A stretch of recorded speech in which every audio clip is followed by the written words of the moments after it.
চলমান সংঘাতে ইসরায়েলের গলার কাঁটা হয়ে দাঁড়িয়েছে গাজার উপত্যকার মাটির নিচে স্থাপন করা হামাসের সুড়ঙ্গ।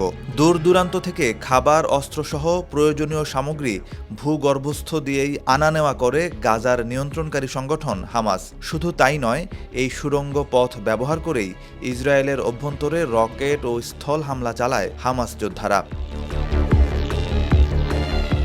চলতি যুদ্ধের শুরু থেকেই হামাসের এই সুড়ঙ্গ নেটওয়ার্ক ধ্বংস করে দেওয়ার লক্ষ্য নিয়ে আগাচ্ছিল ইসরায়েলি সেনাবাহিনী। এই জন্য হাজার হাজার টন বোমা ফেলা হয়েছে গাজার মাটিতে। স্কুল, কলেজ, হাসপাতাল, বাড়িঘর আর কিছুই অবশিষ্ট নেই বোমার আঘাতে। তবে ১.৫ বছরের বেশি সময় ধরে ইসরায়েলের চালানো এসব হামলায় এখনও অক্ষত রয়েছে হামাসের ৭৫% সুড়ঙ্গ।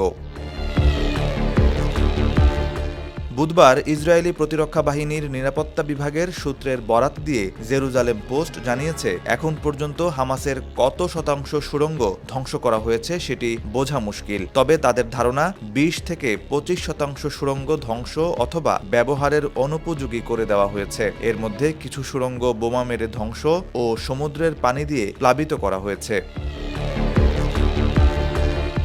আইডিএফের দাবি, যুদ্ধের ময়দান ছেড়ে সাধারণ মানুষের মাঝে ঢুকে পড়েছে হামাস যোদ্ধারা। সরাসরি যুদ্ধ এড়ানোর জন্য কেউ কেউ টানেলে লুকিয়ে রয়েছে বলেও দাবি তাদের।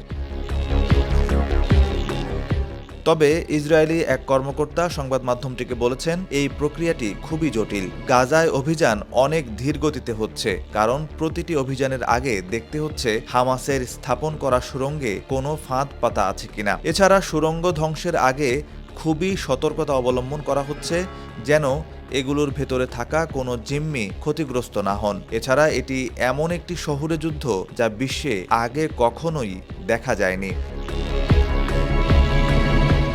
দখলদার ইসরায়েলের সেনাবাহিনীর ধারণা, হামাসের জ্যেষ্ঠ কমান্ডাররা খান ইউনিসের সুড়ঙ্গের ভেতরে আছেন এবং তাদের সঙ্গে রয়েছেন ইসরায়েলি জিম্মিরাও। আর এই কারণেই এখন খান ইউনিসে তারা সামরিক অভিযানের নামে ধ্বংসযজ্ঞ চালাচ্ছে।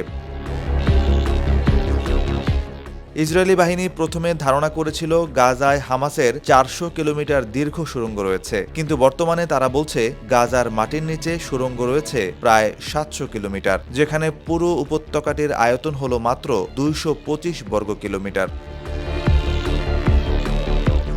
২০২৩ সালের ৭ অক্টোবর থেকে এখন পর্যন্ত ইসরায়েলের হামলায় নিহত ফিলিস্তিনির সংখ্যা ২৫০,০০০ ছাড়িয়েছে। আহত হয়েছেন ১,১৫,০০০-এরও বেশি মানুষ। হতাহতদের মধ্যে বেশিরভাগই নারী ও শিশু।